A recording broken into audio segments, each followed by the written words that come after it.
Hello everyone, welcome to my YouTube channel. कल हम लोगों ने क्या क्या पढ़ा था। कल हम लोग पढ़े थे यूनिवर्सिटी कोड का फोर्थ पार्ट देखे थे, ठीक है। और यूनिवर्सिटी कोड कंप्लीट हो चुका है। उसमें जितने भी इंपॉर्टेंट क्वेश्चन थे बोर्ड एग्जाम के लिए मैंने पूरा करा चुका है, ठीक है। आज हम लोग पढ़ने वाले मैट्रिसेस। अब मैट्रिसेस में हम लोग क्या देखेंगे, थोड़ा बेसिक आइडिया मतलब इसका थोड़ा बहुत ओवरव्यू देख लेते हैं हम लोग। जैसे कभी भी आपको मौका मिला कॉलेज जाने का, तो वहाँ पे अगर आप ब्रांच चूज करते हैं, ठीक है, CSIT, तो उसमें मैट्रिसेस क्या होता है, बहुत बड़ा इसका रोल है। मैट्रिसेस, ठीक है। जैसे आप कोई भी प्रोग्रामिंग करते हैं तो उसमें क्या होता है, अगर कोई कोड है बहुत बड़ा जा रहा है तो आप मैट्रिक्स का यूज करके बहुत ही छोटा कर सकते हो उस कोड को, ओके। और इसका यूज जैसे आप कोई भी क्या करते हैं, गेम बना रहे हैं, एनिमेशन कोई कर रहे हैं, उसमें क्या होता है, मैट्रिसेस का यूज होता है, ठीक है। तो ये छोटी सी बात है जो आपको जानना थोड़ा बहुत जरूरी है। तो अब पढ़ते हैं, आज का टॉपिक देखते हैं क्या क्या है, ओके। आज हम लोग क्या पढ़ने वाले हैं, व्हाट इज मैट्रिक्स, मतलब मैट्रिक्स क्या होता है, टाइप्स ऑफ मैट्रिक्स, ओके, और प्रॉपर्टीज ऑफ मैट्रिक्स, ओके। आज ये 3 टॉपिक कवर होगा। प्रॉपर्टीज में हम लोग टोटल नहीं देखेंगे, कुछ देखेंगे, कुछ कल के लेक्चर में हम लोग देखेंगे। अब हम लोग समझते हैं व्हाट इज मैट्रिक्स। मैट्रिक्स का बेसिक डिफिनेशन यह है, मैट्रिक्स जो होता है,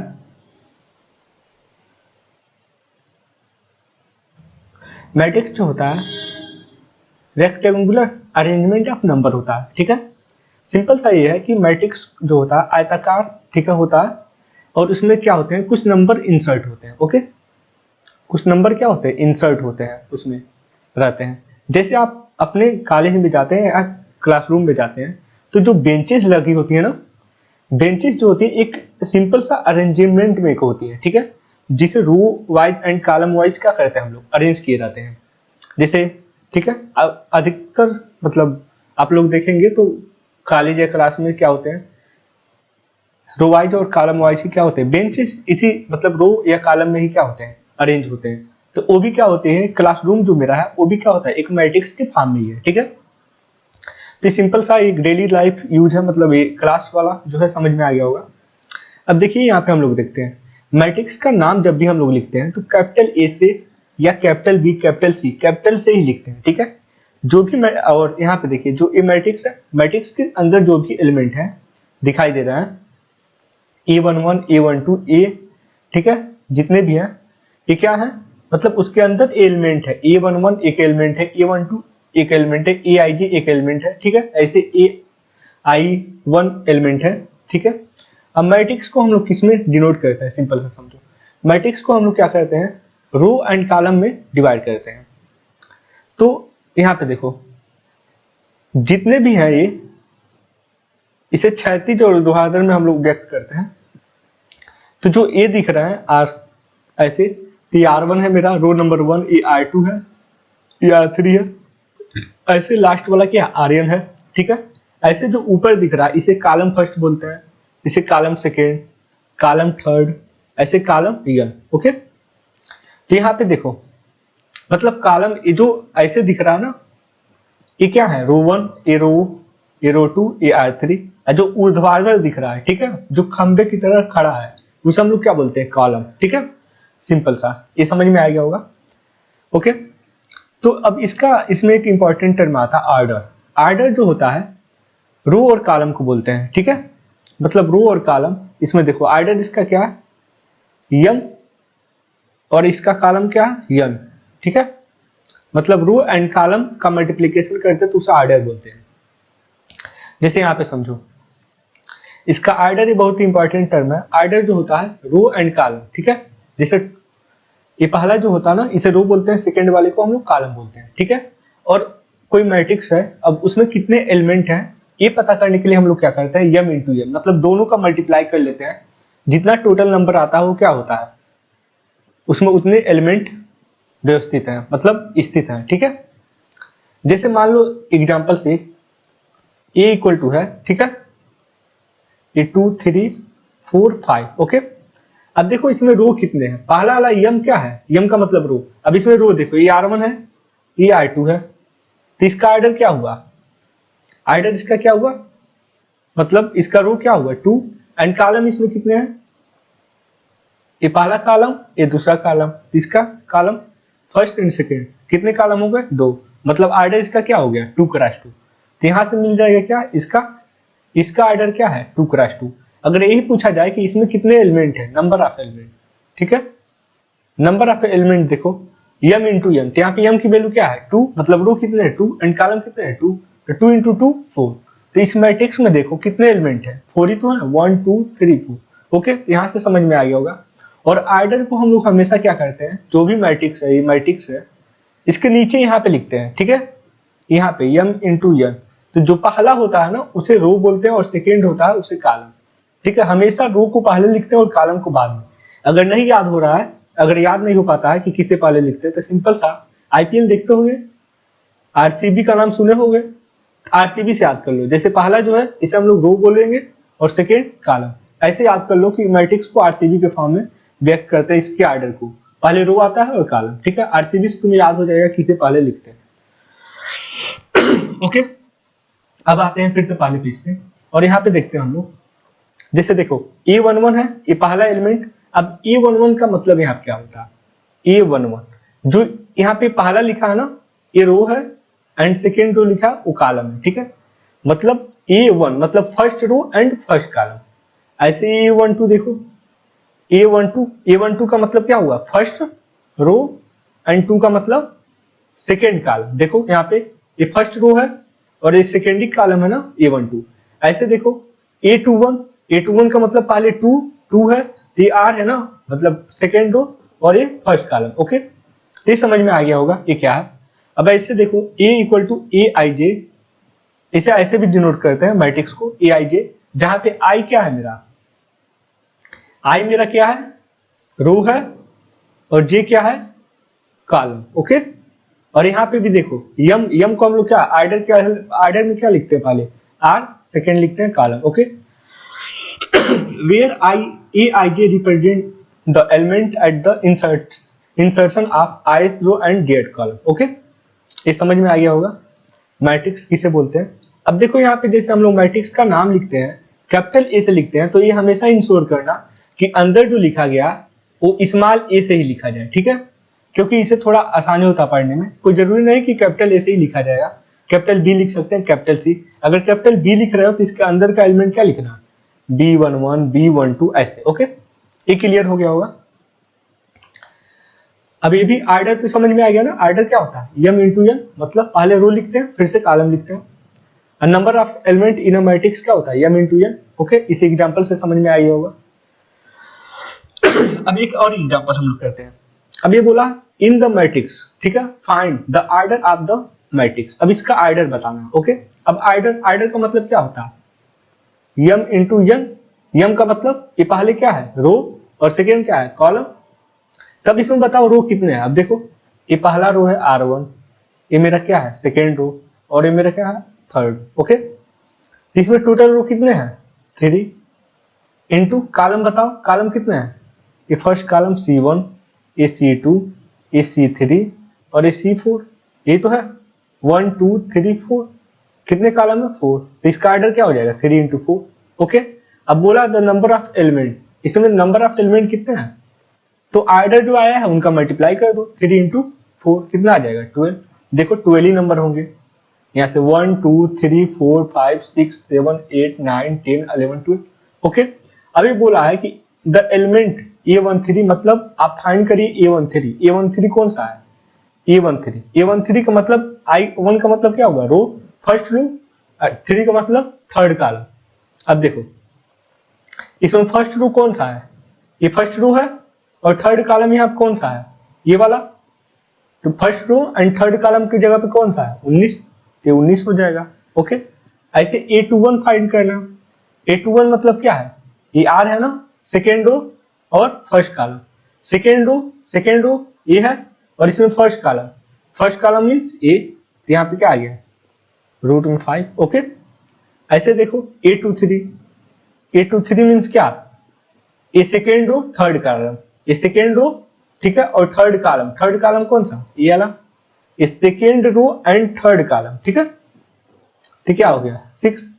ऐसे देखो A33 का मतलब क्या हुआ, थर्ड रो थर्ड कॉलम, ये third row and third column. A33 कौन सा है, ये तो है A33, तो क्या हो गया रूट में 8। तो ये समझ में आया होगा पहला क्वेश्चन, ठीक है। एनसीईआरटी का ही क्वेश्चन है, मतलब ऐसे भी क्वेश्चन पूछे बोर्ड में नहीं जा सकते हैं, लेकिन ये समझना जरूरी है, ठीक है। ओके, तो ये समझ में आया होगा। अब ये क्वेश्चन जो है इस टाइप के क्वेश्चन आते हैं, ठीक है, तो मैं करा रहा हूं। जैसे दिया construct 2x2 matrix equal to इतना whose element are given by इतना, मतलब 2x2 का, अब ये क्या दिया है 2x2, ये आर्डर है, okay.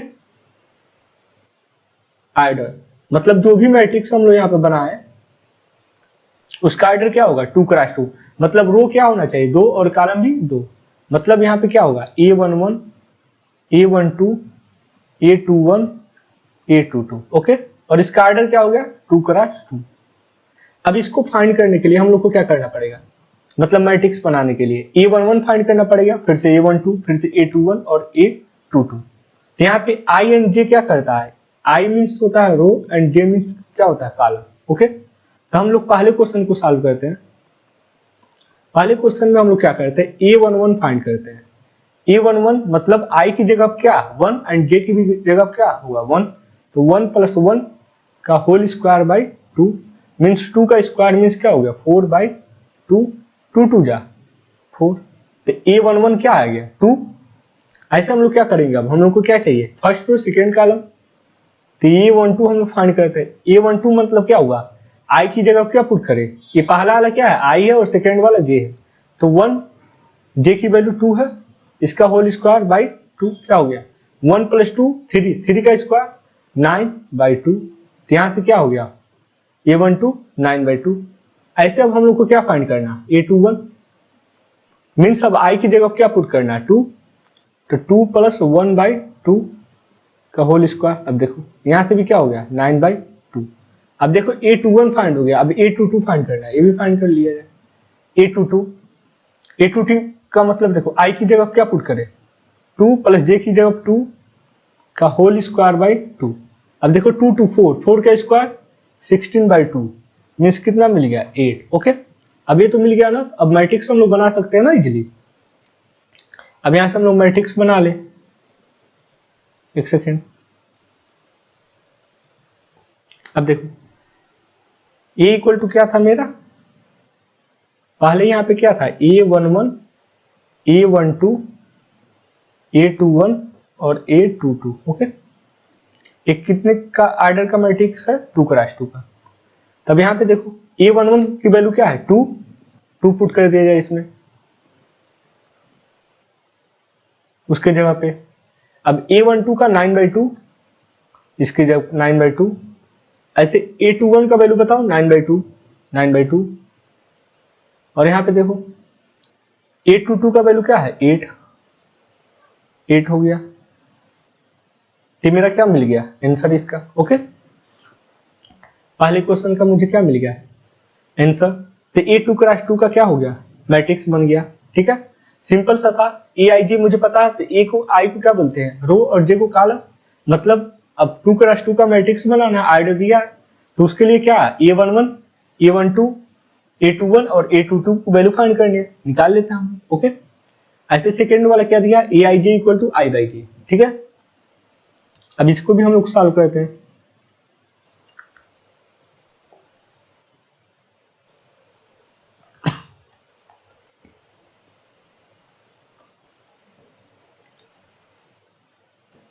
AIJ equal to I/J, okay. अब इसके लिए भी हम लोग जब मैट्रिक्स बनाएंगे तो क्या, जब 2x2 ही का बनाना है तो पहला एलिमेंट क्या होगा first row first column, first row second column, second row first column, second row second column, okay. और यहाँ पे क्या हो गया 2x2 इसका ऑर्डर, ये तो फाइंड करना।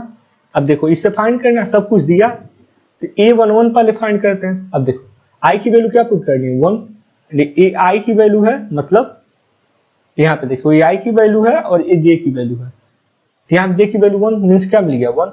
ऐसे सेकेंड क्या फाइंड करना है A12 मतलब I की वैल्यू इतना J की वैल्यू इतना मीन्स 1/2 मिल गया। A21 फाइंड करना मीन्स 2/1 क्या मिल गया 2। A22 फाइंड करना मीन्स देखो I की वैल्यू 2 एंड J की वैल्यू 2, कट गया, क्या मिल गया 1। अब वैल्यू इसमें पुट कर दो सिंपल सा, a11 की वैल्यू क्या है 1, a12 की वैल्यू यहाँ पे 1/2, a21 की वैल्यू 2, a22 की वैल्यू 1, तो आंसर आ गया। ये समझ में आ गया हो गया दोनों क्वेश्चन, ठीक है। अब ऐसे हम लोग क्या करते हैं, एक और क्वेश्चन फाइंड करते हैं। अब इसमें क्या बोला है 3x4 का, ठीक है। अब आर्डर क्या है 3x4, मतलब रो कितने हैं 3 और कॉलम कितने हैं 4, मीन्स कुछ ऐसा मैट्रिक्स होगा A इक्वल टू रो कितने चाहिए 3, ठीक है। तो A11 और कॉलम कितने 4, तो A12, A13, A14। अब A21, A22, A23, A24, A31, A32, A33, A34, ठीक है। अब इसमें देखो रो कितने हैं इसका order R1, R2 and R3, ठीक है, और column C1, C2, C3 and C4। अब बताओ रो इसका कितना है 3 इंटू कॉलम कितना है 4, ओके। मतलब ये ऐसा मैट्रिक्स हमको बनाना है, कंस्ट्रक्ट करना है। तब इसमें देखो क्या क्या मुझे नहीं पता, A11, A12 ये सब वैल्यू मुझे क्या करना पड़ेगा, निकालना पड़ेगा, ठीक है। तो इसके लिए हम लोग को दिया question Aij equal to 2i minus j, तो इसको पहले हम लोग सॉल्व करते हैं, इजी है, जैसे अभी ऊपर हम लोग सॉल्व किए वैसे ही सॉल्व करना है।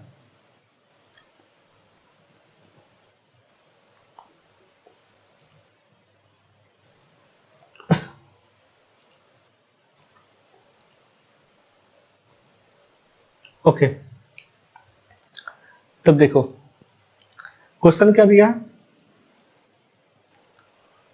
Aij equal to 2i minus j, okay. मैं सेकेंड वाला करा रहा हूं, फर्स्ट वाला तुम लोग कर लेना, ठीक है, क्योंकि फर्स्ट वाला इजी है, सेकेंड वाला मैं करा रहा हूं। Aij इक्वल टू 1/2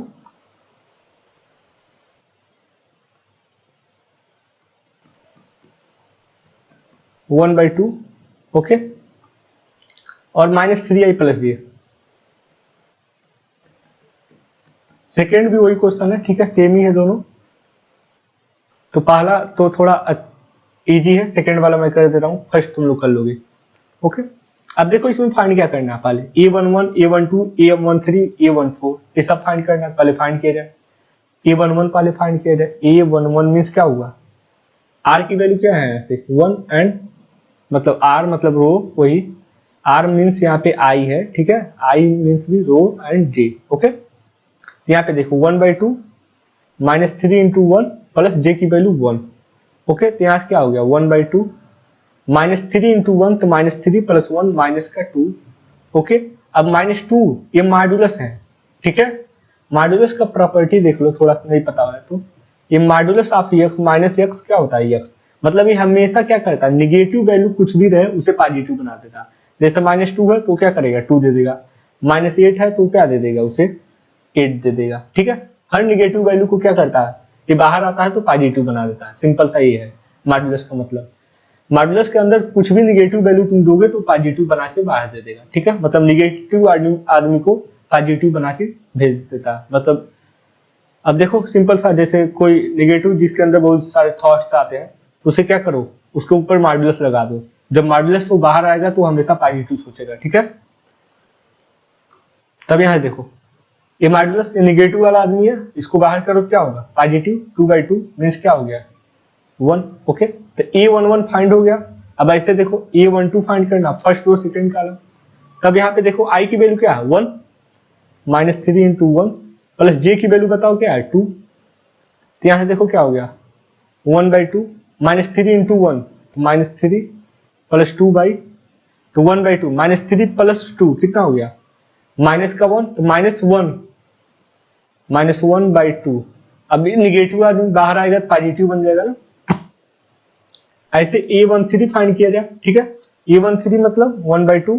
अब देखो 13 मतलब फर्स्ट रो, ये -3 I में कितने से मल्टीप्लाई 1 और J प्लस 2 करना।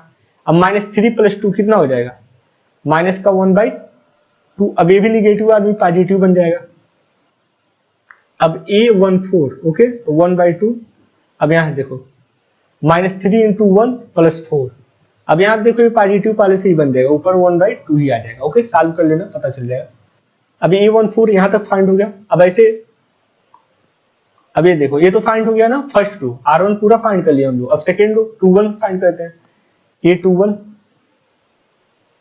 मतलब aij क्या दिया है 1/2 -3i प्लस j। अब a21 फाइंड करते हैं, मतलब सेकेंड रो फर्स्ट कॉलम। तो यहाँ देखो i की वैल्यू क्या दिया है अब 2, j की वैल्यू इतना। तब देखो -6 + 1 माइनस का 5/2। अब ये भी निगेटिव आदमी बाहर आएगा तो पॉजिटिव। अब ऐसे a22 फाइंड कर लो तो 1/2। अब देखो i की वैल्यू यहाँ क्या है 2 और j की वैल्यू भी 2 है। ठीक है, अब देखो -3 इंटू 2 -6 + 2 -4/2। अब ये भी बाहर आएगा पॉजिटिव, तो क्या हो गया 2। ऐसे a23 फाइंड करते हैं तो 1/2। अब देखो यहाँ से -3 इंटू i की वैल्यू क्या है 2 + 2 और सॉरी 3, j की वैल्यू यहाँ से क्या है 3 ना, तो 3 पुट कर दो। तो यहाँ से -6 + 3 तो -3 ना, -3/2 मीन्स क्या हो गया 3/2। ऐसे a33 सॉरी a23 ना 23 a24 ना a24 तो 1/2। अब यहाँ देखो -3 इंटू i की वैल्यू क्या है 2 + j की वैल्यू 4। अब यहाँ देखो -6 + 4 कितना हुआ -2/2 मीन्स क्या हुआ 2/2 मीन्स 1। ओके, ये भी फाइंड हो गया, इसमें भी कोई दिक्कत नहीं होना चाहिए। अब लास्ट वाला देखो, ये फाइंड करना है अभी हम लोग को। Okay, a31 a32 a33 a34।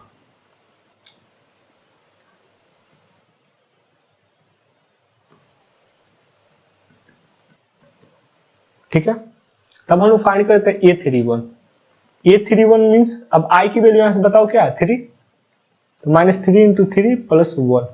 अब देखो -9 + 8 1 तो -8/2। ये मॉड्यूलस के अंदर है तो निगेटिव को बाहर करेगा पॉजिटिव 8/2 मीन्स क्या हो गया 4।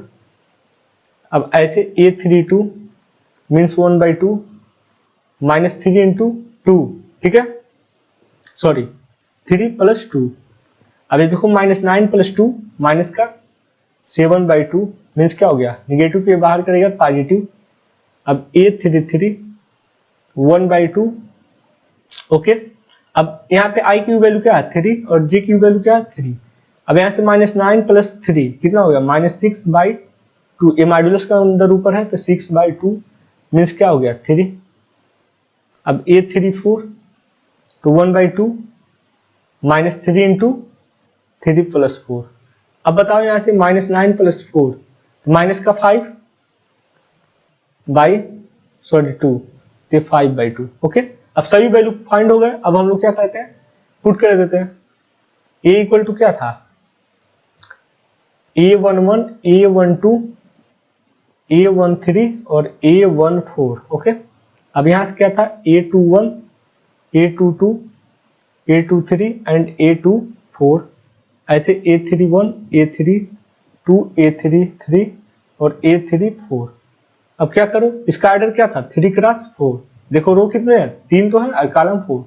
अब वैल्यू पुट कर दो सबका। अब पहले पेज का यहाँ पे देखो a11 की वैल्यू 1 1/2 1/2 और 1/2 क्या मिल गया 1 1/2 1/2 और 1/2। अब सेकेंड वाले देखो क्या था a21 की वैल्यू 5/2 2 3/2 और 1 5/2 2 ये 5/2 था और 2 था। ओके, अब a23 की वैल्यू क्या था a23 की वैल्यू देखो 3/2 और 1। अब यहां से देखो a31 की वैल्यू 4 7/2 और a33 की वैल्यू बताओ यहां से और 3 और 5/2। तो क्या हो गया 3 × 4 का मैट्रिक्स मेरा क्या हो गया कंसर्ट हो गया। ओके, तो समझ में आ गया होगा, सिंपल सा है, कुछ भी दिया नहीं था यहाँ पे, बस एक मॉड्यूलस का प्रॉपर्टी है, इसको यूज करना है। हर निगेटिव आदमी को क्या करता है पॉजिटिव बना देता है। ठीक है, अब ये पहला क्या होता है आई और जे, अब आई जे की बस वैल्यू पुट करते जाओ और फाइंड कर लो, ठीक है। अब ऐसे इसका सेकेंड क्वेश्चन जो फर्स्ट वाला क्वेश्चन मैंने नहीं कराया, ये सिंपल सा है, ठीक है, तो ये कर लेना तुम लोग, ठीक है, होमवर्क प्रॉब्लम। अब ये समाप्त हो गया। अब हम लोग क्या करते हैं, टाइप्स ऑफ मैट्रिक्स पढ़ते हैं, ठीक है। तो छोटा छोटा चीज है, समझते जाते हैं हम लोग। टाइप्स ऑफ मैट्रिक्स में पहला क्या है, स्क्वायर मैट्रिक्स। स्क्वायर मैट्रिक्स मतलब क्या होता है, वर्ग आदि। अब इसको समझने के लिए सिंपल सही समझो,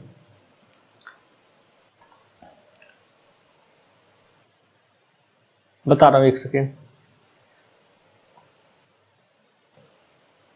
अब देखो वर्ग आव्यूह, ये बोला a matrix in which the number of rows, ठीक है, is equal to number of column. मतलब जो रोज है और कॉलम आपस में क्या होना चाहिए, इक्वल, ओके।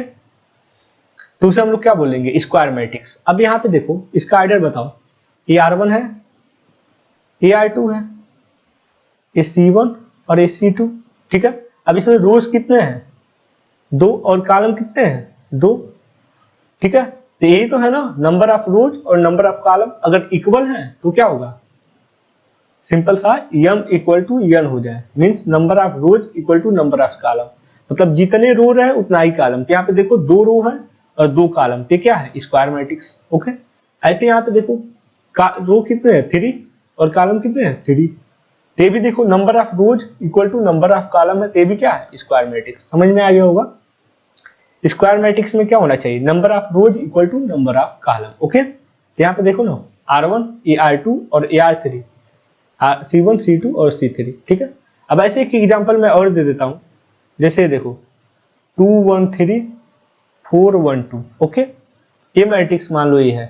अब ये बताओ क्या स्क्वायर मैट्रिक्स है, इसमें देखो ये R1 है, ये R2 है, और यहाँ पे C1 C2 एंड C3। तो यहाँ पे देखो 2 into 3 है आइडर, ये number of rows not equal to number of column, तो क्या होगा, ये स्क्वायर मैट्रिक्स नहीं होगा, ओके। समझ में आ गया होगा। सेकेंड हम लोग देखते हैं इसका हॉरिजॉन्टल मैट्रिक्स। मतलब क्या होता है, क्षैतिज आव्यूह, ठीक है। हिंदी मीडियम वाले बच्चे सब भी आराम से समझ जाएंगे, कोई प्रॉब्लम नहीं इसमें, हिंदी में तो ही पढ़ा रहा हूं सब कुछ। अब इसमें क्या बोल रहा, matrix in which number of columns are more than number of rows. मतलब कॉलम्स, ठीक है, जो नंबर ऑफ कॉलम्स है वो क्या होना चाहिए, नंबर ऑफ रोज से अधिक। मीन्स एम क्या होता है, रो, ये मेरा क्या होता है, रो, और ये क्या होता है, कॉलम। कहने का मतलब ये है जो इसका रो है वो कम होना चाहिए कॉलम से, ठीक है।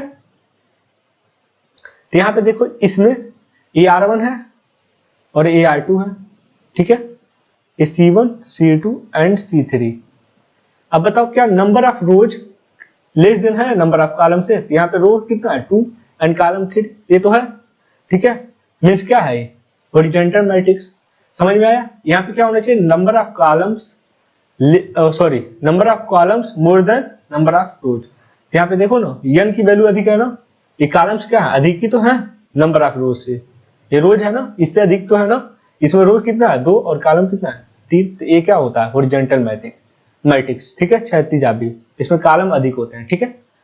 वैसे भी दिख रहा होगा तुम्हें, क्षैतिज ही है, ठीक है। इसमें रोज कितने हैं, 2, और कॉलम कितने हैं, 3। तो यहाँ से पता चल गया। ऐसे इसका उल्टा वर्टिकल मैट्रिक्स। वर्टिकल मैट्रिक्स में क्या होता है, number of rose more than number of column. तब यहाँ पे m ग्रेटर देन n होता है, ठीक है। जैसे यहाँ पे m लेस देन n था, तो यहाँ पे m ग्रेटर देन, ये क्या है मेरा, रोज, और ये क्या है, कॉलम, ठीक है। तब इसमें देखो रोज कितने हैं, ये पहला रो, ये दूसरा और ये तीसरा, ठीक है। और कॉलम देखो 1 एंड सेकेंड। इसमें रोज कितने हैं, 3 इंटू कॉलम 2। तो इसमें देखो number of rose greater than number of column, मतलब m ग्रेटर देन n, है ना। तो क्या होगा, वर्टिकल मैट्रिक्स, ठीक है। छोटा छोटा सा है। अब देखो रो मैट्रिक्स। रो मैट्रिक्स का मतलब ये होता है a matrix having only one row, मतलब जिसमें सिर्फ एक ही रो हो, उसे क्या बोलेंगे, रो मैट्रिक्स या पंक्ति आव्यूह। तो देखो यहाँ पे एक ही तो रो है, R1 ही तो क्या होगा, कॉलम अधिक हो सकते हैं, कितने भी हो सकते हैं। ऐसे और एग्जांपल ले सकते हो, 3 4 5 6 कुछ भी। तो यहाँ पे भी क्या है, R1 एक ही है ना, तो क्या होगा, रो मैट्रिक्स। अगर ऐसे मैं दे दूं एग्जांपल, ये भी एग्जांपल है, ऐसे दे दो 2 3 4 5, ठीक है। तब देखो इसमें कितने रो हैं, R1 एंड R2, तो क्या होगा, रो मैट्रिक्स नहीं होगा, सिर्फ एक रो होने चाहिए, ठीक है। अगर एक रो है तो क्या होगा, रो मैट्रिक्स। अब यहां पे देखो कॉलम मैट्रिक्स। अब कॉलम मैट्रिक्स में सिर्फ एक कॉलम होना चाहिए, ठीक है, ओनली वन कॉलम। तो यहाँ पे देखो बस एक ही कॉलम है C1, लेकिन रो इसमें कितने हैं, R1 R2 एंड R3। ये रो इनफाइनाइट हो सकते हैं, यहाँ n तक बढ़ा सकते हो, कोई प्रॉब्लम नहीं है, ठीक है, लेकिन कॉलम एक ही होना चाहिए। अगर एक कॉलम है तो क्या होगा, कॉलम मैट्रिक्स, ठीक है। ये भी क्लियर हो गया होगा।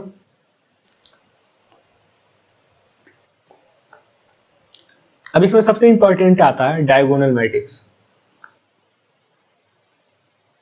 अब डायगोनल मैट्रिक्स, ठीक है, सबसे इंपॉर्टेंट मीन्स विकर्ण आदि।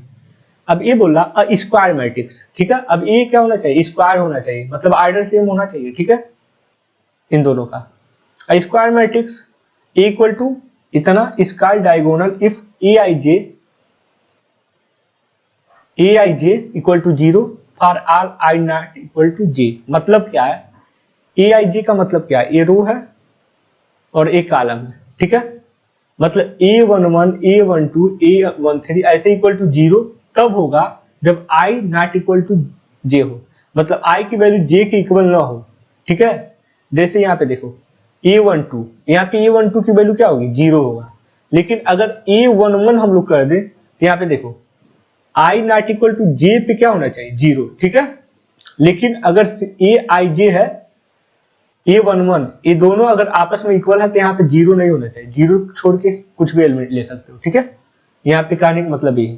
तब देखो इस एग्जांपल से समझो, ये पहला जो लिखा हूं a11 होता है और ये क्या होता है a12, ये क्या है a21 और ये क्या है a22, ओके। अब इसमें ये देखो क्या है a11, ठीक है, ये दोनों सेम है ना, i not equal to j है ना, इसलिए क्या है यहाँ पे नंबर्स हैं। और यहाँ पे देखो a12 मतलब क्या है, i not equal to j, आपस में बराबर नहीं है ना, इसलिए यहाँ पे क्या लिखा गया है, 0, ओके। अब यहाँ पे देखो a21, यहाँ पे 2 नॉट इक्वल टू j है ना, मतलब i not equal to j, यहाँ पे भी, तो यहाँ पे भी 0 आ जाएगा। लेकिन यहाँ पे देखो i इक्वल टू j है, इसलिए यहाँ पे 0 नहीं आएगा, ठीक है। तो इसे बोलते हैं डायगोनल मैट्रिक्स, विकर्ण आदि, ठीक है। मतलब सिंपल सा ये है कि जो ये डायगोनल बन रहा है इसे हम लोग डायगोनल बोलते हैं। ये यहाँ पे कुछ भी लिख सकते हो डायगोनल में, इसको छोड़ के जितने भी एलिमेंट है सब 0 होते हैं, ठीक है। ऐसे यहाँ पे देखो इसमें ये डायगोनल है, यहाँ पे कुछ भी ले सकते हो, 1 -1 2 4 5 6 9 8 1 1 1 कुछ भी ले सकते हो, ठीक है। इसको छोड़ के सभी एलिमेंट क्या होते हैं, 0 होते हैं, उसे बोलते हैं हम लोग डायगोनल मैट्रिक्स। सिंपल सा देखो ना, i not equal to j पे 0 होगा, तो यहाँ पे देखो a11 a11 a12 a13, ठीक है। तो यहाँ पे a12 नॉट इक्वल टू इसलिए 0 है, यहाँ पे इक्वल है इसलिए ये भी a22 होता है, a33 होता है, इसलिए क्या होगा, 0 नहीं होगा, बाकी सब 0 हो जाएंगे। डायगोनल मैट्रिक्स समझ में आ गया होगा, ठीक है। इसका कहने का मतलब क्या है, अब इसमें हम लोग समझते हैं स्केलर मैट्रिक्स, ये भी वही है। अब ये बोला a diagonal matrix in which all the diagonal elements are equal, मतलब जो डायगोनल एलिमेंट्स हैं, ठीक है, वो सभी इक्वल हो।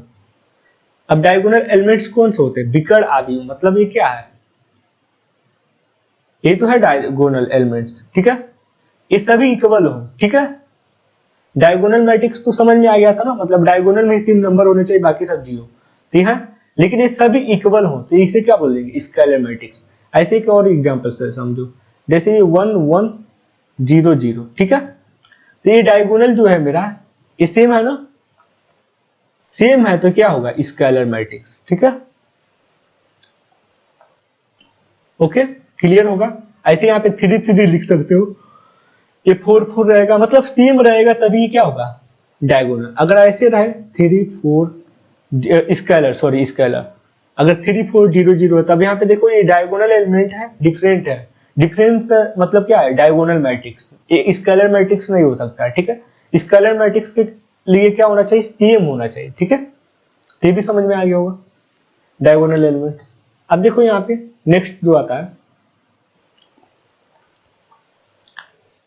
Identity or unit matrix means इकाई आदि, ठीक है। तो इसमें ये बोल रहा है all diagonals are equal to 1, मतलब जितने भी डायगोनल्स एलिमेंट्स हैं, ठीक है, डायगोनल्स एलिमेंट्स, ये तो है मेरा डायगोनल, तो क्या होना चाहिए 1 होना चाहिए, सभी एलिमेंट क्या होना चाहिए 1। अगर 1 है तो हम लोग क्या करेंगे उसे identity matrix or unit matrix. अब इसको थोड़ा से समझ लो क्या होता है, the identity matrix of n order denoted by इतना, मतलब अगर आइडेंटिटी मैट्रिक्स है, अगर उसका ऑर्डर क्या है n है तो उसे in से डिनोट करेंगे। जैसे आइडेंटिटी मैट्रिक्स है, इसका ऑर्डर क्या है 2x2, इसे क्या इससे डिनोट करेंगे 2 से। अगर इसका देखो ऑर्डर क्या है 3x3, इसे हम लोग 3 से डिनोट करेंगे। आई स्क्वायर मैट्रिक्स ही होना चाहिए।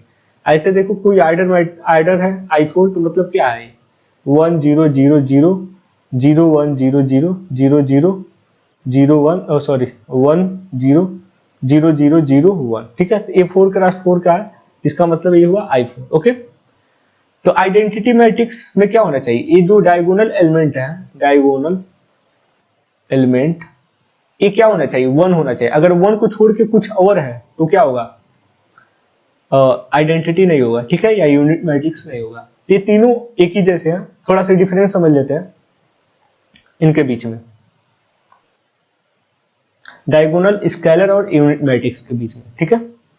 अब देखो डिफरेंस बिटवीन डायगोनल स्केलर और यूनिट मैट्रिक्स। अब यहाँ पे थोड़ा समझ लो, ये डायगोनल मैट्रिक्स क्या होता था aij equal to 0 for all i not equal to 0, ठीक है।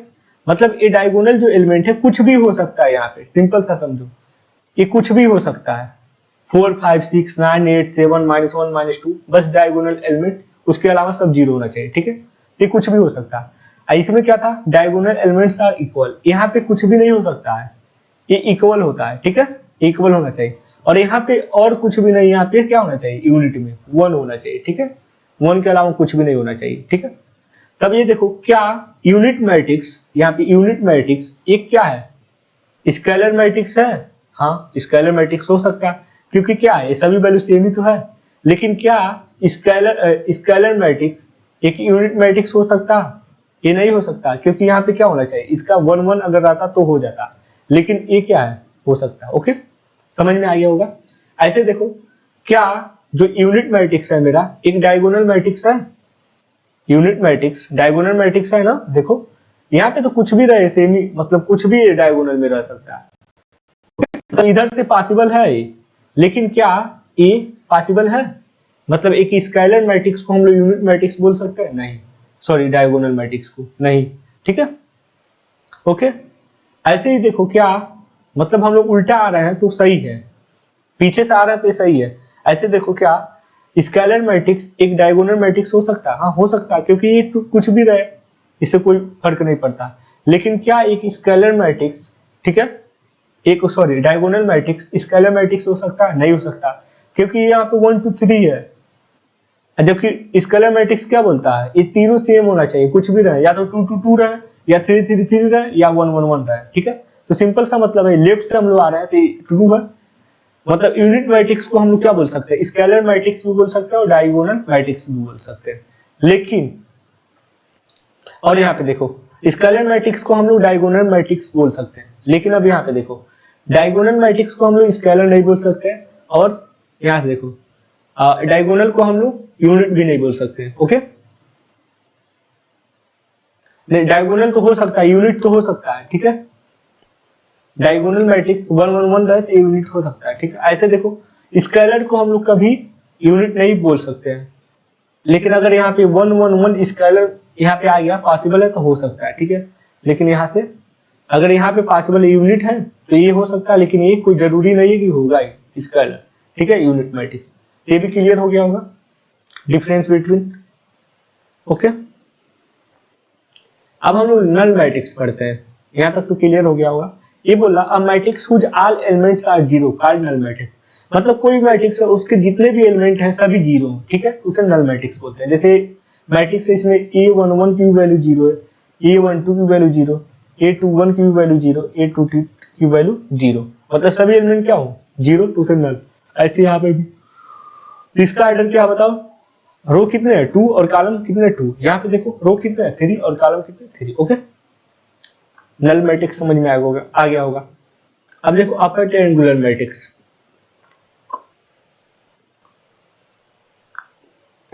अब अपर ट्रायंगुलर मैट्रिक्स मतलब ऊपरी त्रिभुजी आव्यूह, ठीक है। अब इसका मतलब समझो, मतलब square matrix is called upper triangular matrix aij equal to 0 for all i greater than j, ठीक है। मतलब ai j की वैल्यू कब 0 होगा, जब i की वैल्यू क्या हो, ग्रेटर देन 0, ठीक है। तब इसमें समझो ना, a11 a12 और a क्या है, a13, ओके। अब ये देखो a21 a22 और a23 और a मेरा क्या है, a31 a32 और a33, ओके। अब यहां से समझो, ये बोला है कि aij इक्वल टू 0 होगा कब, जब i ग्रेटर देन j हो, ठीक है। मतलब i की वैल्यू j से बड़ा हो, ठीक है। यहाँ पे देखो i की वैल्यू क्या है, 1 और 1 तो 0 नहीं होगा। अब यहाँ पे देखो ये क्या है, 1 और 2। अब इसमें i जो है क्या j से बड़ा है, i तो 1 और j 2 है, तो ये भी 0 नहीं होगा। यहाँ पे देखो i की वैल्यू 1 है और j की वैल्यू 3, ये भी 0 नहीं होगा। अब यहाँ पे देखो a21, अब यहाँ पे जो i है मेरा वो क्या है, j से बड़ा है, तो यहाँ पे क्या आना चाहिए, 0 इसके अनुसार, ठीक है। ऐसे a22 ये आपस में इक्वल है इसलिए नहीं 0 होगा। यहाँ पे देखो a23, यहाँ पे i की वैल्यू j से छोटा इसलिए 0 नहीं होगा। यहाँ पे देखो a31, यहाँ पे क्या है, ग्रेटर देन है i की वैल्यू, इसलिए क्या होगा 0। ऐसे यहाँ पे भी i की वैल्यू ग्रेटर देन j, ठीक है। सिंपल सा मतलब समझो ऊपरी त्रिभुजी आव्यूह का कि aij की वैल्यू 0 तब होगा जब फाल i ग्रेटर देन j हो, मतलब i की वैल्यू क्या हो, ग्रेटर देन j। सिंपल से ये समझो ना, ये डायगोनल वाले हैं, ठीक है। ऊपरी त्रिभुजी का मतलब इसके ऊपर वाले एलिमेंट को छोड़ के जितने भी नीचे के एलिमेंट है उसे 0 बना दो, ठीक है। जैसा ऐसे समझो, ऊपरी त्रिभुजी का मतलब ए डायगोनल एलिमेंट होगा, ठीक है।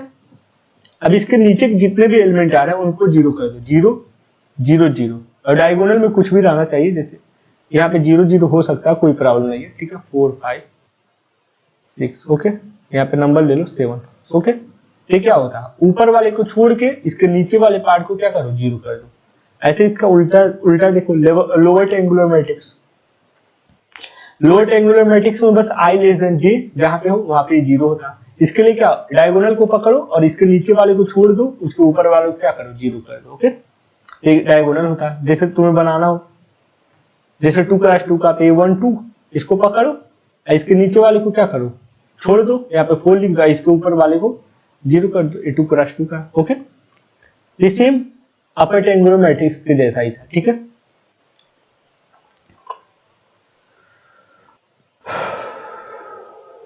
अब क्या करते हैं हम लोग, प्रॉपर्टीज पढ़ते हैं, प्रॉपर्टीज ऑफ मैट्रिक्स।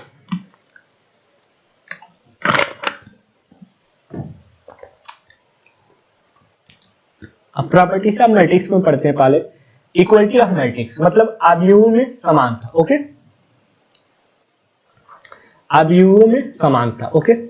अब ये देखो क्या बोल रहा है, two matrix are same order, ये इंपॉर्टेंट है, सेम ऑर्डर मतलब उसका ऑर्डर क्या होना चाहिए, सेम। जैसे इसका ऑर्डर बताओ क्या है, मतलब पहले रो कितने रो है, 2 और कॉलम कितने हैं, 2। और इसका बताओ रो कितने हैं, 2 और इसका कॉलम 2। मतलब same order are equal if their corresponding element are equal, okay. मतलब इस सेम ऑर्डर के हो और इनके कॉरस्पॉन्डिंग एलिमेंट क्या हो, इक्वल हो। तो क्या यहाँ पे a इक्वल टू b हो सकता है। अब देखो कॉरस्पॉन्डिंग एलिमेंट का मतलब होता है यहाँ से a11 a12 इसके a11 और इसके a12, मतलब इसका a11 इसके a11 के इक्वल हो, ठीक है। और इसका a12 इसका a एलिमेंट इसके साथ और इसका a एलिमेंट इसके साथ, अगर ये आपस में इक्वल है तो है, ठीक है, a इक्वल टू। अच्छा बताओ a11 क्या इसके a11 के इक्वल है, यहाँ पे देखो 1 है, यहाँ पे भी 1 है, ठीक है, a मैच कर रहा है। a12 आपस में इक्वल है, 2 और 2, ये भी मैच कर रहा है। a21 इसके इक्वल है, a22 इसके इक्वल है, मतलब क्या है, a इक्वल टू b। समझ में आया होगा आव्यूहों में समानता किसे कहते हैं, ठीक है। तो मतलब कॉरस्पॉन्डिंग एलिमेंट क्या है, अगर इक्वल है तो क्या होगा, a इक्वल टू b। अगर यहीं पे देखो, अगर 2 को मैं हटा के यहाँ पे 5 लिख दिया था 5, तब यहाँ पे देखो a12 इसका 2 है और a12 इसका 5 है, ठीक है। ये आपस में तब नहीं इक्वल होते, ठीक है, तब a not equal to b होता, ओके। कोई भी एक मिसमैच होगा तो नहीं होगा, लेकिन यहाँ पे जैसे था वैसे पुट कर दिया जाए। क्या था, 2 था ना, हाँ 2, ओके ठीक है। अब इसमें क्वेश्चन करते हैं कुछ। अब देखो बोला find the value of x y z from the following equation. Okay, तो सिंपल सा क्वेश्चन है और इसका सोल्यूशन देखते हैं।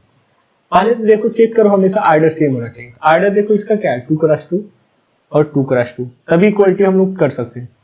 अब मुझे फाइंड करना है एक्स वाई जेड। तब देखो इसका पहला एलिमेंट इसके पहले एलिमेंट से मैच होगा, ठीक है। यहाँ पे देखो 4y के साथ मैच हो रहा, मतलब इक्वल होगा, ठीक है। तो यहाँ पे देखो y इक्वल टू क्या है, मिल गया 4। ऐसे देखो इसका सेकेंड एलिमेंट इसके सेकेंड के साथ, मतलब a12 इसके a12 के साथ। यहाँ पे z इक्वल टू क्या मिल गया 5 और सॉरी 3। ऐसे इसका a21 इसके a21 के साथ, इक्वलिटी का ही प्रॉपर्टी है। तो x इक्वल टू क्या मिल जाएगा 1। बस तीन ही वैल्यू चाहिए था, यहाँ से मिल गया। ओके, क्लियर हो गया होगा। अब हम लोग देखते हैं क्या, एडिशन ऑफ मैट्रिक्स। ओके, ये भी बहुत अच्छा कंसेप्ट है।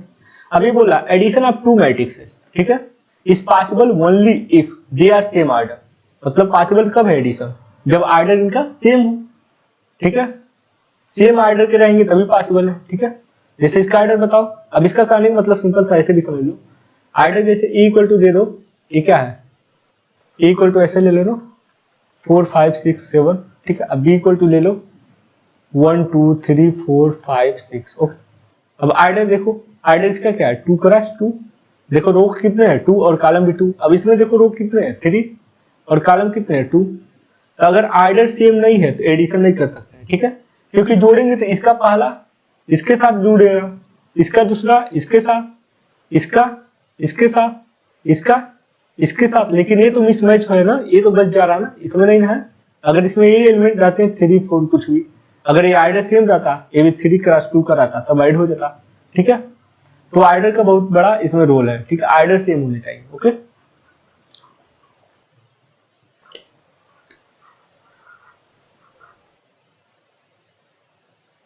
तो जोड़ते हैं। अब हम लोग a प्लस बी फाइंड करते हैं। a plus B equal to क्या हो जाएगा, a क्या है 1 2 3 4। अब ऐड हम लोग करते हैं, तो ऐड कर देते हैं। अब देखो इसका पहला, ठीक है, इसके पहले के साथ ऐड हुआ, यहाँ पे 1 प्लस 0, ठीक है, क्या मिल गया 1 प्लस 0। ओके, ऐसे इसका a12 इसके a12 के साथ, तो 2 प्लस 2, और इसका a मीन्स 3 प्लस 3 और एक 4 प्लस 4। ओके, अब ऐड कर दो बस। 1 तो यहाँ से 1 मिला और यहाँ से 4 मिला और यहाँ से 6 और 8 मिला। ओके, तो a प्लस बी ऐसे फाइंड होता है। ओके, मतलब सिंपल सा ये है, इसका पहला इसके पहले के साथ, इसका दूसरा इसके दूसरे के साथ, रो का इसके साथ, इसका इसके साथ, ठीक है, ये ऐड होता है ऐसे। ओके, ये भी समझ में आ गया होगा। अब इसको हम लोग सब मतलब एडिशन करते हैं। एक और एग्जांपल है, ये अच्छा एग्जांपल है। इसका भी a प्लस बी फाइंड करना कर लेते हैं, a प्लस बी। अब a को पहले लिख दो 2 प्लस आई माइनस का i 3 और 4i प्लस b, b की वैल्यू 1 प्लस i 2i और 3। अब पहले चेक किया जाता एडिशन में, पहले ऑर्डर देखो दोनों का सेम है। इसका ऑर्डर बताओ 2x2 और इसका ऑर्डर 2x2, मीन्स एडिशन हो सकता है। अब देखो इसका पहला इसके पहले के साथ ऐड होगा, ऐड कर दो 2 प्लस आई प्लस 1 प्लस आई। अब इसका देखो दूसरा इसके दूसरे के साथ, तो माइनस आई प्लस 2i। अब इसका देखो पहला इसके पहले के साथ, तो 3 प्लस 2i। अब ऐसे देखो 4i प्लस 3 इसके साथ। ये समझ में आ रहा होगा, ठीक है। जो ऑर्डर इस इन दोनों का रहता है वही ऑर्डर ये भी आता है। देखो रो कितने हैं 2 और कॉलम कितने हैं 2। अब इसको ऐड करना, और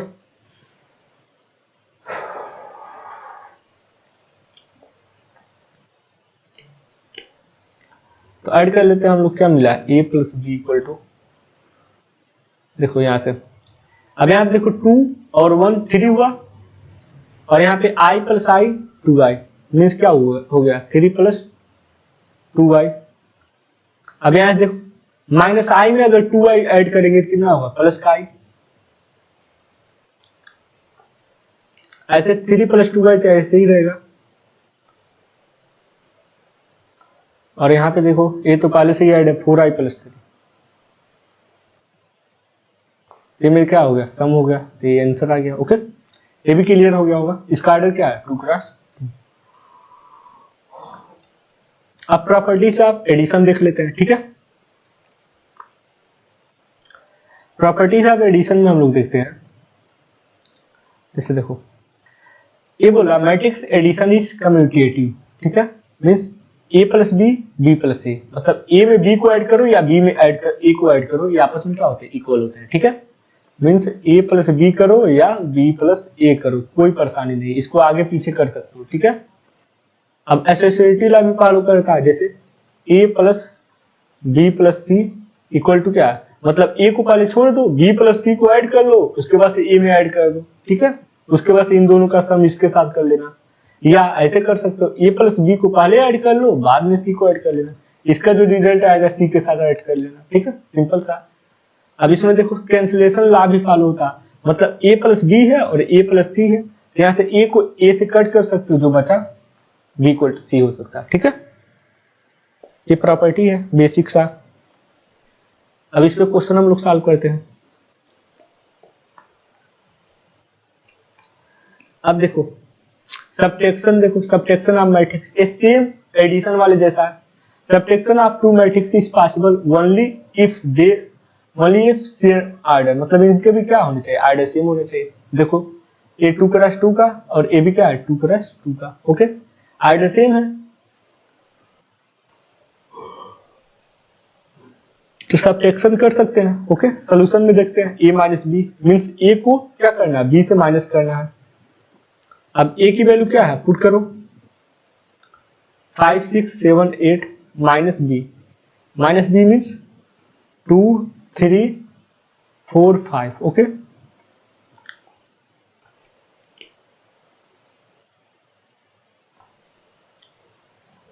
a माइनस b क्या मिला था यहाँ से, इस पेज पे 5 6 7 8, ये 5 6 7 8 था, माइनस यहाँ से क्या था 2 3 4 5, ओके 2 3 4 5।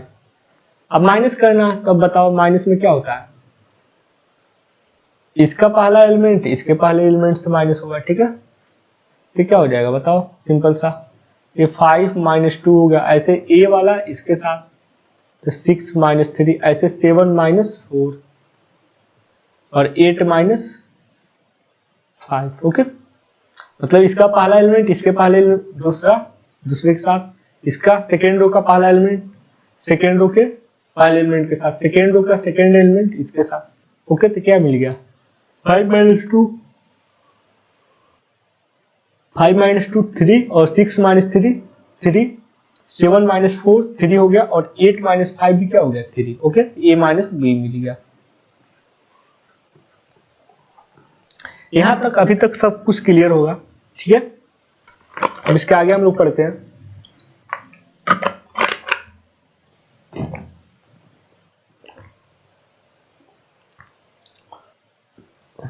अब कुछ क्वेश्चन है जो पढ़ने हैं।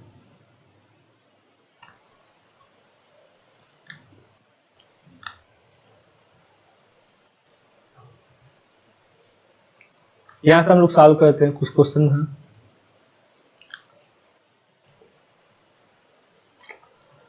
ओके,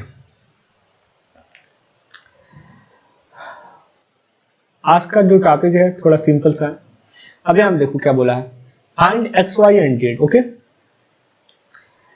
अब एक्स वाई जेड की वैल्यू फाइंड करनी है, ओके। तो इसका सोल्यूशन देखते हैं। पहले तो यहाँ पे देखो 2 बाहर है, ठीक है, तो इसका मल्टीप्लाई हम लोग करते हैं, तो जो मैट्रिक्स के अंदर जितने भी एलिमेंट हैं सबके साथ करते हैं, ठीक है, ये रूल होता है। मल्टीप्लीकेशन वाला रूल पढ़ाऊंगा तो बताऊंगा इसमें। अब देखो 2 का इस मैट्रिक्स के पूरे एलिमेंट के साथ पहले मल्टीप्लाई करो, ठीक है।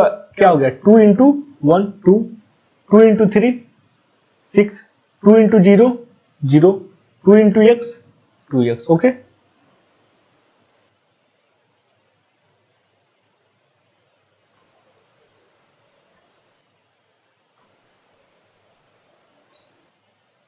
6 और 2x प्लस यहाँ देखो ये तो ऐसे ही रहेगा y 0 1 2 ओके इक्वल टू क्या है 5 6 1 8 okay.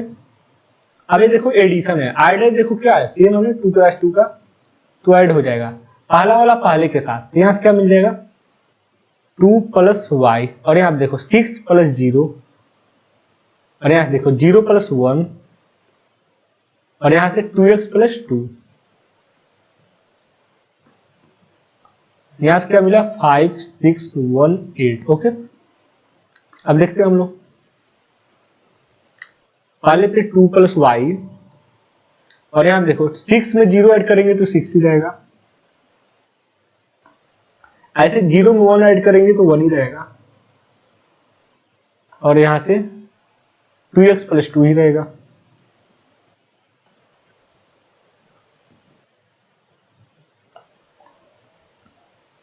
Five six one eight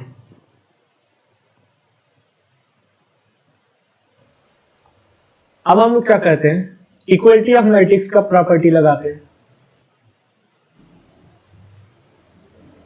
अब देखो इसका क्या होता है पहला एलिमेंट पहले के इक्वल होता है ठीक है, तो पहले तो आर्डर सेम होना चाहिए, तो इसका भी देखो 2 क्रॉस 2 है और इसका भी आर्डर 2 क्रॉस 2 है ठीक है, इसलिए आर्डर तो सेम है।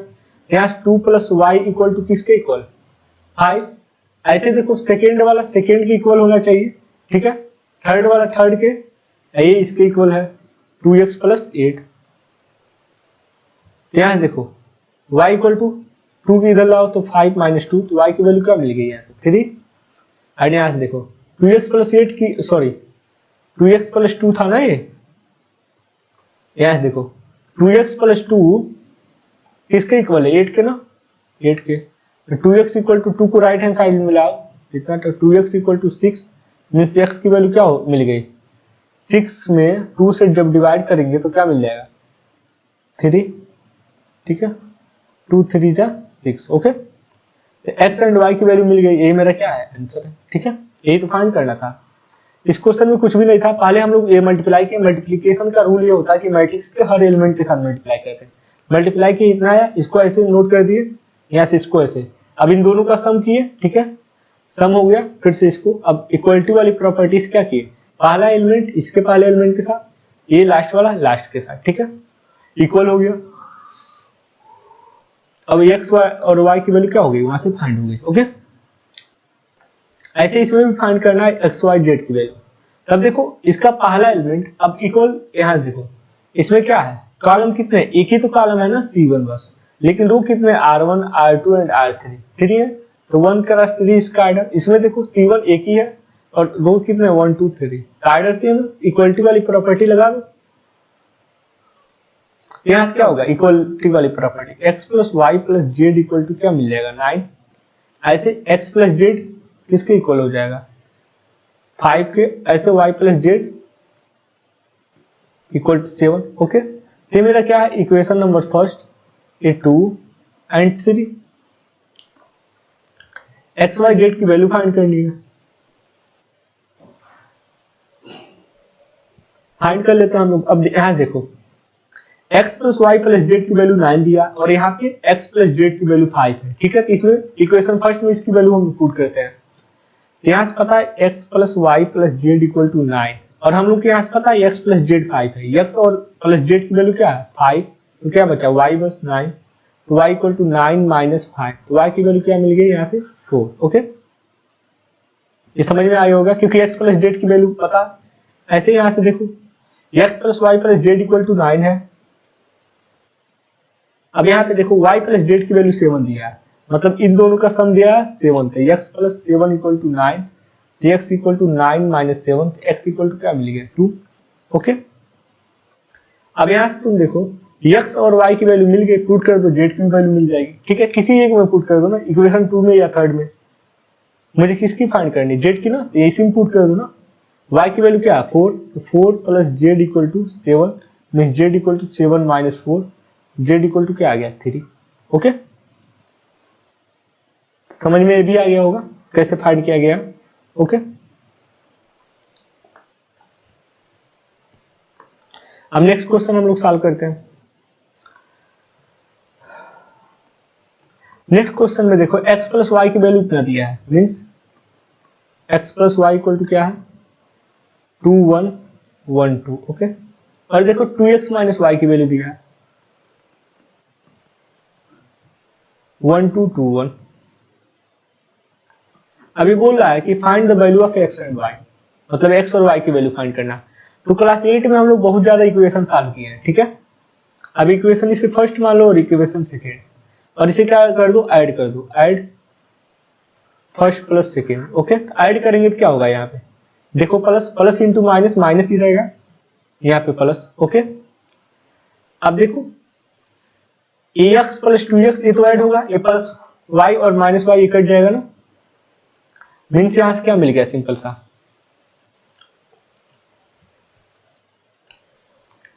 एक सेकेंड,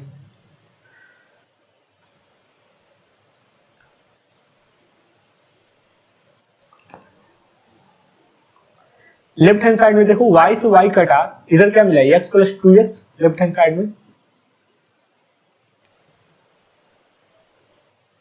और राइट हैंड साइड में क्या मिला, देखो पहले तो 2 1 1 2 2 1 1 2 प्लस सेकेंड में क्या मिला 1 2 2 1, यहाँ प्लस कहना है ना इसलिए 1 2 2 1 1 2 2 1। ओके, ये समझ में आ गया होगा। अब देखो x प्लस 2x कितना हो गया 3x इक्वल टू, अब तो सम करना है, देखो 2 में 1 को ऐड करेंगे, और यहाँ से देखो 1 में 2 को तो 1 प्लस 2, और यहाँ से 1 में 2 को तो 1 प्लस 2, और यहाँ से 2 में 1 को तो 2 प्लस 1। यहाँ से क्या मिल गया, देखो 2 प्लस 1 3, यहाँ से भी 3, यहाँ से भी 3, यहाँ से भी 3, मीन्स क्या मिल गया, x की वैल्यू इधर भेज दो तो 1/3 और 3 3 3 3। जैसे मल्टीप्लाई करते हैं वैसे डिवाइड करते हैं सबके साथ, 3 में 3 का डिवाइड सबके साथ कर दो, यहाँ देखो 3 में 3 के साथ तो 1, 3 में इसके साथ तो 1, 3 में इसके साथ तो 1, और 3 में 3 का डिवाइड तो 1, मीन्स x की वैल्यू क्या मिल जाएगी 1 1 1 1। ओके, यहाँ से x की वैल्यू मिल गई। ओके, अब किसी भी इक्वेशन में हम लोग पुट कर दे तो y की वैल्यू मिल जाएगी। ओके, x की वैल्यू मुझे 1 1 1 मिल गई, ये तो समझ में आ गया होगा ना।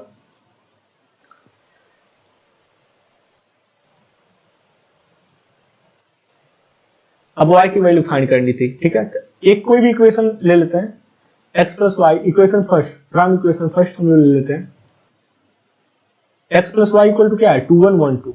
ओके,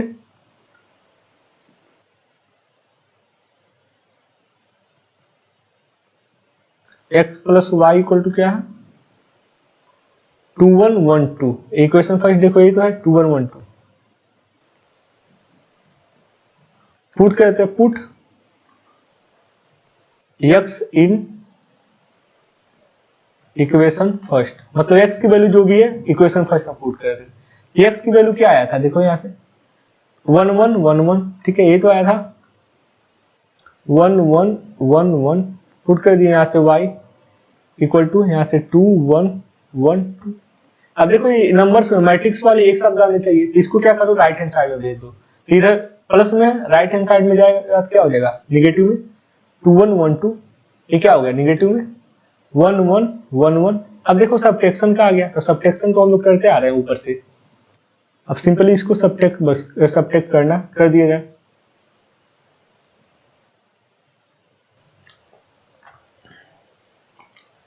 तो y की वैल्यू यहाँ से क्या मिला था, अब यहाँ देखो 2 का 1 के साथ सब्ट्रैक्ट होगा 2 - 1।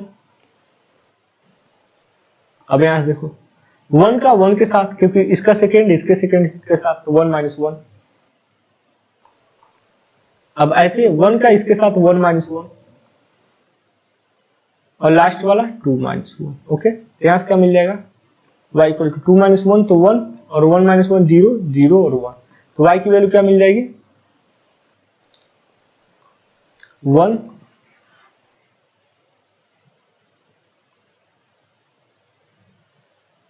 ये मेरा क्या हो जाएगा y की वैल्यू, रिजल्ट आ गया, ठीक है, समझ में आ गया होगा। इसमें कुछ भी नहीं था, समझा रहा हूं एक बार और सॉरी, यहाँ देखो x प्लस वाई की वैल्यू दिया, इसको नोट कर दिए, 2x माइनस वाई का वैल्यू दिया, इसको नोट कर दिए। अब हम लोग क्लास 8 में पढ़े हैं ना ये सब एडिशन रूल वाला, वैसे ही करना, जैसे ऐसे इक्वेशन था x, जैसे ही हम लोग पढ़ते थे x plus y equal to 5, x minus y equal to 2, इन दोनों को कट करते थे, इनको ऐड करते थे, सेम ही रूल है। तीन दो इसको कट किए, प्लस माइनस कट जाएगा, ये ऐड होगा, x प्लस 2x कितना हो जाएगा 3x, और ये वाला आपस में उतना रहेगा, ठीक है।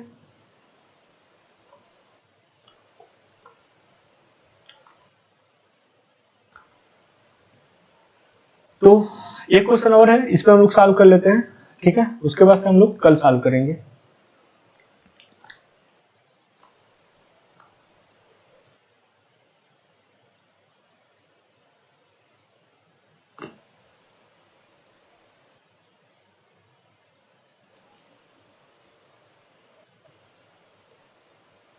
अब इस क्वेश्चन को हम लोग सॉल्व कर लेते हैं, 6 वाले क्वेश्चन को। क्या दिया 3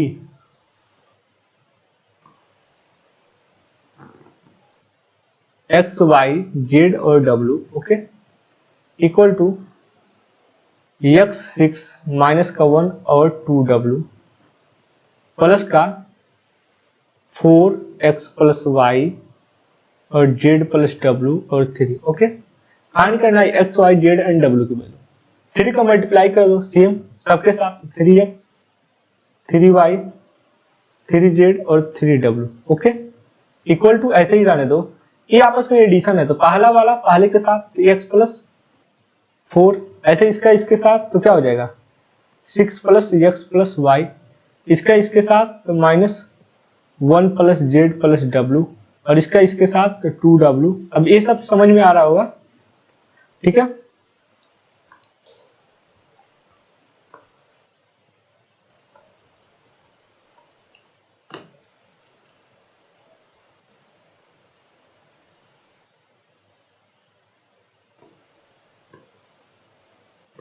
एक सेकेंड, हाँ, क्या मिला था हम लोग को, यहां से मिला था, ये क्या हो जा रहा है पेज, और सॉरी ये कुछ डिस्टरबेंस हो रहा है, कल देखते हैं, ठीक है। ओह आ तो गया, ठीक है, सही है। 3x 3y 3z, 3x 3y और 3z था, ओके, और क्या था यहां से 3w,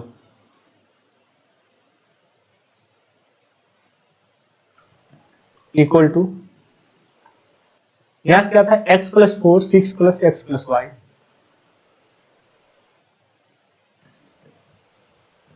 6 plus x plus y, और यहां से -1 plus 2 plus w, -1 plus 2 plus w, और यहां से क्या मिल गया 2w प्लस 3। अब कंपेयर करना इक्वलिटी रूल से। अरे देखो पहला वाला पहले के साथ, ठीक है, कंपेयर होगा, मतलब ये दोनों आपस में क्या होंगे इक्वल, 3x इक्वल टू क्या हो जाएगा x प्लस 4। अब यहाँ से x को लेफ्ट हैंड साइड में लाओ तो 3x minus x equal to 4 means क्या मिल गया 2x equal to 4 means x equal to क्या मिल गया 2, ओके। ऐसे सेकेंड इसका देखो 3y इसके साथ, ठीक है, तो 3y equal to 6 plus x plus y, okay. अब यहाँ से x को लेफ्ट हैंड साइड मिला, और सॉरी y को लेफ्ट हैंड साइड मिला, 3y minus y equal to 6 plus x, और यहाँ से x की वैल्यू क्या मिला है 2, यहाँ से 2y इक्वल टू क्या मिल गया 6 plus 2 means 2y equal to 8 means y की वैल्यू क्या मिल गई 4, ओके। ये भी समझ में आ गया होगा। ऐसे यहाँ पे देखो, अब इसको कंपेयर करो इसके साथ, 3w equal to 2w plus 3, अब 3w माइनस 2w, ये w इक्वल टू क्या हो जाएगा 3। ऐसे देखो इसको कंपेयर करो इसके साथ, ओके, यहां से क्या हो जाएगा 3z equal to -1 plus 2 plus w। अब -1 प्लस w क्या हो गया 1 प्लस w, और w की वैल्यू यहां देखो क्या है 3, पुट कर दो, 3z equal to 1 plus 3 means क्या हो गया 4, ओके, 3z इक्वल टू 4। तो 3z इक्वल टू 4 है, ऊपर सॉल्व कर लेते हैं। 3z इक्वल टू 4, तो z इक्वल टू क्या हो जाएगा 4/3, इसका आंसर आ गया। ठीक है, यहाँ से देखो x इक्वल टू 2 मिल गया, y equal to 4, w equal to 3, z equal to 4/3। कुछ भी था नहीं, बस कंपेयर करना था। ठीक है, मल्टीप्लाई करके। तो यहाँ तक समझ में आ गया होगा मुझे जहां तक लगता है। तो क्या करिए, अगर समझ में आ गया हो अच्छे से तो आप क्या करिए, लाइक करिए, शेयर करिए और सब्सक्राइब करिए हमारे यूट्यूब चैनल को। ठीक है, और अपने दोस्तों को भेजिए इसे, कि ज़्यादा से ज़्यादा लोग क्या करें, इसको देख सके और कंटेंट प्राप्त कर सकते हैं। ठीक है, और वो भी लोग अच्छे से अच्छे नंबर पा सके बोर्ड में। ओके, तो इस चैनल को आप लोग सब्सक्राइब कर लीजिए, डेली आपको वीडियो अपलोड जो होता रहेगा पता चलता रहेगा उस तरफ। ठीक है, तो ओके, थैंक यू।